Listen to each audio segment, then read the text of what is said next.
অনেকদিন হয়ে গেল তোমাদের সাথে না কোনো রান্না শেয়ার করি না। তাই আজকে ভাবলাম তোমাদের সাথে একটা রান্নার রেসিপি শেয়ার করব। আজকে দুপুরের জন্য রান্না করেছিলাম গরুর কলিজা। ওই যে কদিন আগে না তোমাদের ভাইয়া কলিজা এনেছিল, সেই কলিজা আমি তো কেটে সুন্দরভাবে সেদ্ধ করে রেখে দিয়েছিলাম।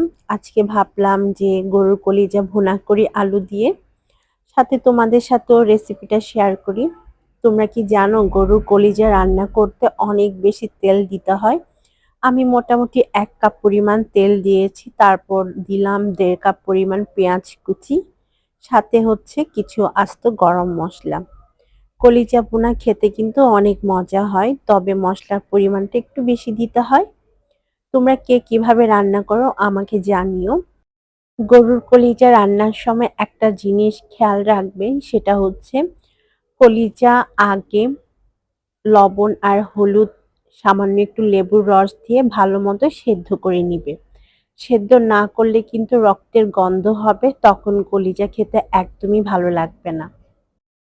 আর গরম মসলার মধ্যে আমি তেজপাতা, লং, দারচিনি, এলাচ, একটা বড় এলাচ দিয়েছি। সাথে আদা রসুন বাটা, লাল মরিচের গুঁড়া, হলুদের গুঁড়া, জিরা গুঁড়া, ধনে গুঁড়া। 1/2 টিস্পুনের মতো দিয়েছি আমি গরম মসলার গুঁড়া। ব্যাস এই জিনিসগুলো দিলেই কিন্তু হয়ে যাবে। মসলাটাকে ভালো মতো কষাবে। না হয়তো মসলার একটা গন্ধ থাকে কাঁচা, সেই গন্ধটা রয়ে যাবে তরকারিতে আর খেতে ভালো লাগবে না। কলিজা অনেকেই রান্না করতে পারে না মজা করে, তবে কিছু টিপস আছে যেগুলো ফলো করলে তুমি রান্না করা কলিজা ভুনা অনেক বেশি মজার হবে। আমি যেভাবে করে দেখাচ্ছি একবার ট্রাই করে দেখো। সবাই অনেক প্রশংসা করবে তোমার রান্নার। আমি এখানে কিউব করে কেটে নেওয়া আলু দিয়ে দিলাম ১ কাপের মতো। আমার বাচ্চারা কিছু খাক বা না খাক, আলুটা অনেক পছন্দ করে। যার কারণে দেখা যায় আমার সবসময় আলুটা যেকোনো তরকারিতেই দিতে হয়। তারপরে এর মধ্যে সেদ্ধ করা ১/২ কেজির মতো কলিজা দিয়ে দিলাম। আর দেখতেই পাচ্ছ আমি কত ছোট, ছোট করে কেটেছি কলিজার টুকরাগুলোকে। আর এভাবে সেদ্ধ করে কলিজাটা রান্না করলে কোনো গন্ধ থাকে না। মাঝে, মাঝে আমি এই ধরনের রান্নাগুলো করে থাকি। তবে জানো আমার রাহিল সাহিল কিন্তু কলিজা ভুনা একদমই খায় না। ওরা খুব লিমিটেড জিনিস খায়। সবকিছু কেন জানি ওরা খেতে চায় না। তো এই কলিজা ভুনাটা খাবে শুধুমাত্র তোমাদের ভাইয়া আর আমি। রাহিল সাহিলের জন্য আমি অন্য আরেকটা তরকারি রান্না করেছি। তোমরা জানো না আমার ২ ছেলে খাবার নিয়ে আমাকে এত প্যারা দেয়। এটা খায় না, ওটা খায় না। বিশেষ করে ছোট জন তো একদমই খাবার খায় না।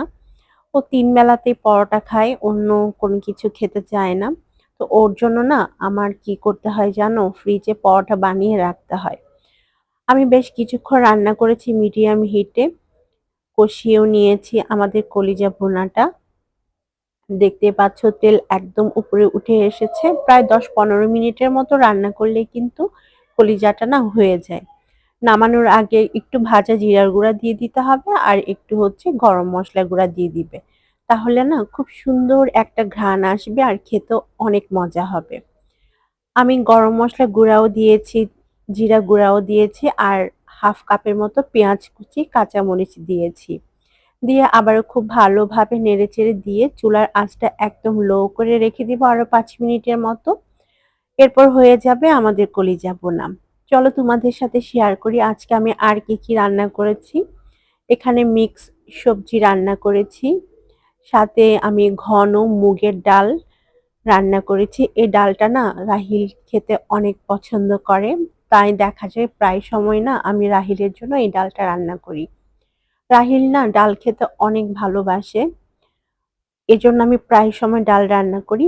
আর দেখো এই যে আমার কলিজা ভুনা, যেটার রেসিপি তোমাদের সাথে শেয়ার করেছি। তাহলে তোমরা আমাকে জানিও আমার আজকের ভিডিও তোমাদের কেমন লেগেছে।